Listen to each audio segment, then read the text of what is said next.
রব কাউকে ভালোবাসতে শুরু করলে প্লেটের ভাত কেড়ে নেয়। আমরা কাউকে ভালোবাসলে এসি রুমে রাখি, রব কাউকে ভালোবাসলে ইব্রাহিম নবীর মতো আগুনে ফেলে। আমরা কেউ কাউকে ভালোবাসলে তাকে উন্মুক্ত করে দিই, উন্মুক্ত স্বাধীন করে দিই। রব যখন কাউকে ভালোবাসে ইউসুফ আলাইহিস সালামের মতো বন্দী করে রাখে। আমাদের ভালোবাসা ধরন, রবের ভালোবাসার বহিঃপ্রকাশ এক নয়।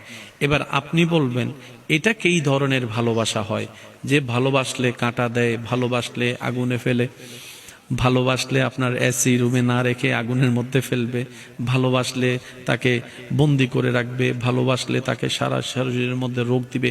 এটা কেমন ধরনের ভালোবাসা?